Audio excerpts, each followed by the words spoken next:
भारत के प्रिय पत्रकारों, साहित्यकारों एवं फिल्मकारों,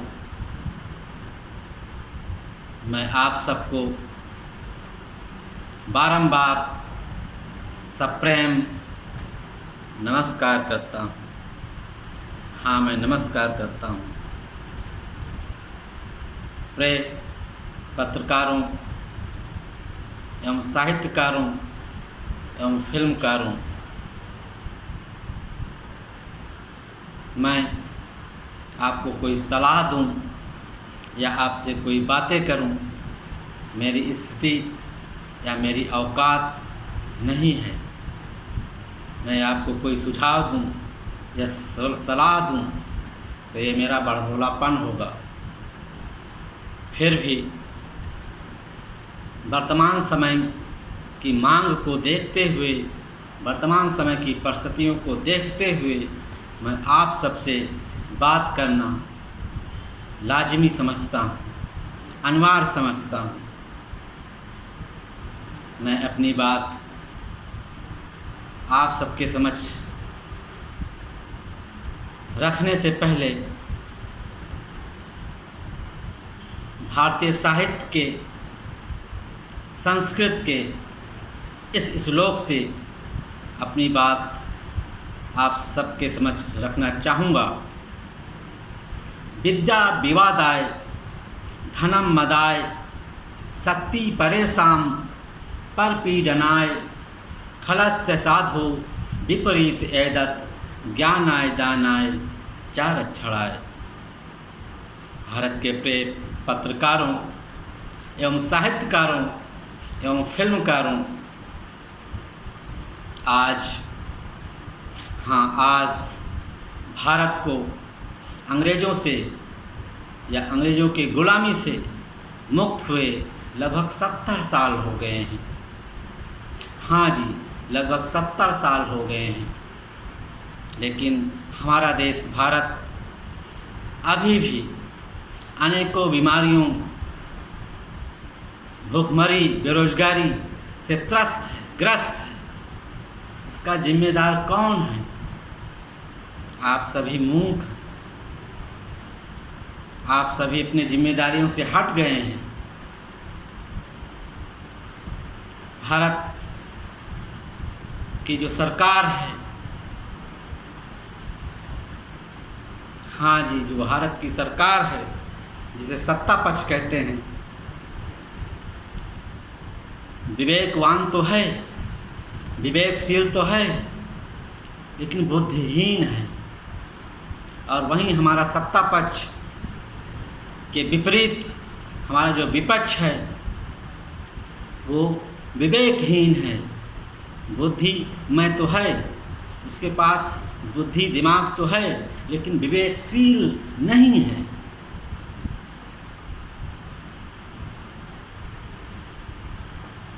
मैं इसका ताज़ा उदाहरण देना चाहूँगा कि भारत की वर्तमान सरकार निजीकरण पर उतर आई है। निजीकरण पर उतर आई है। भारत की समस्याओं को सॉल्व किया। हाँ, भारत की समस्याओं को विकास हम नहीं कह सकते। हाँ, भारत की समस्याओं को हम विकास नहीं कह सकते। अयोध्या में राम मंदिर बनना, कश्मीर में 370 का हटना, ये सब राष्ट्रीय समस्याएं थी जो हल हुई, सरकार द्वारा हल की गई, लेकिन इसको हम विकास की संज्ञा नहीं दे सकते।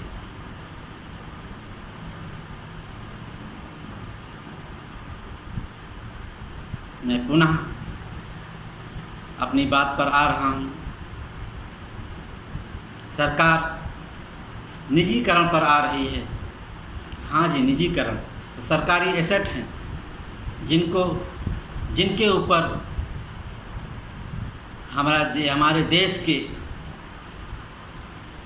जो निम्न वर्ग के हैं, मध्यम वर्ग के हैं, सरकारी एसेट पर गर्व करते हैं, वो अब मिटने जा रहा है। निजी हाथों में जा रहा है। सरकार को टैक्स चाहिए, सरकार तो टैक्स से भी चल जाएगी। इसका तात्पर्य है सत्ता पक्ष अयोग्य है। सत्ता पक्ष के पास बुद्धि नाम की कोई चीज़ नहीं है। हाँ, सत्ता पक्ष के पास बुद्धि नाम की कोई चीज़ नहीं है। यदि बुद्धि होती तो जिनको या जिन लोगों को, निजी लोगों को अपने एसेट दे रही है, क्या सरकार के पास माइंड नहीं है वो उसको लाभ में बदल सके? अपने सरकारी संस्थानों में बेरोजगारी की इतनी समस्या है, उसको हल करते हुए नए लोगों को भर्ती करते हुए अपने संस्थानों को लाभदायक सरकार चाहे तो बना सकती है, लेकिन ऐसा नहीं करना चाहती, क्योंकि सरकार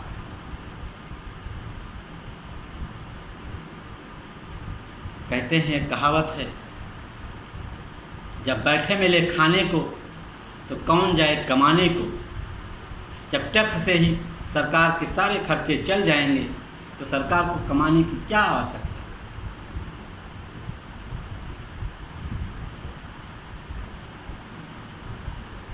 मेरे प्रिय भारत के प्रिय पत्रकारों, साहित्यकारों एवं फिल्मकारों, जब घर का लड़का बिगड़ता है, बर्बाद होता है, तब उसको सुधारने की जिम्मेदारी उसके बाप पर होती है। और जब बाप बिगड़ता है, बाप नालायक होता है, तो उसको सुधारने की जिम्मेदारी उसके बाप यानी दादा परदादा पर होती है। और जब दादा परदादा बिगड़ते हैं, नालायक होते हैं, तब परिवार उसको सुधारता है।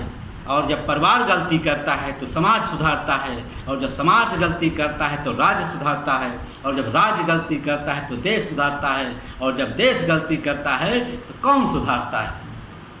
हाँ जी, कौन सुधारता है? सिर्फ आप सुधारते हैं। मेरे प्रिय पत्रकारों, भारत के प्रिय पत्रकारों, फिर आपकी जिम्मेदारी बढ़ जाती है, आपकी जिम्मेदारी बन जाती है।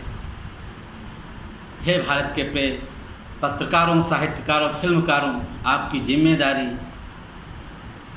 जो है वर्तमान में, उसको मेरी आपसे करबद्ध प्रार्थना है, उसको निभाइए,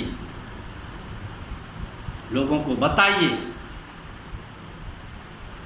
आपके पास जो कलम है उसकी ताकत को कम मत आंके। आपके पास जो कलम है वो AK-47 है। आपकी लिखावट ऐसी होनी चाहिए, आपकी कलम से वो वाक्य निकलने चाहिए जैसे AK-47 से गोली निकलती है। समाज में, देश में क्रांति ला सके, समाज को एक नई दिशा प्रदान कर सके।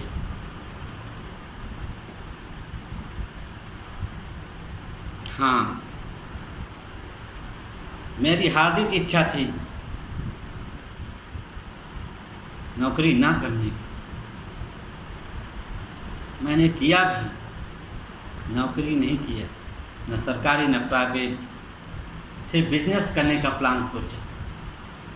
लेकिन वर्तमान में यदि मैं बिजनेस करना चाहूँ तो मुझसे ज़्यादा मूर्ख इस देश में क्या, इस संसार में कोई नहीं होगा।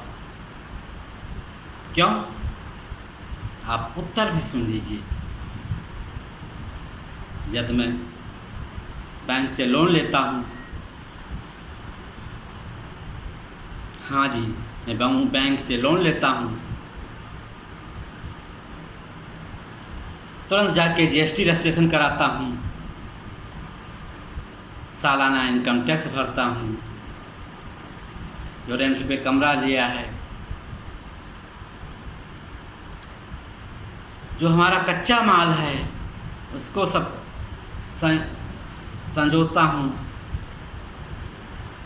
इतना वर्क करता हूँ, इतना वर्क करता हूँ कि कोल्हू का बैल हो जाता हूँ। हाँ जी, कोल्हू का बैल हो जाता हूँ।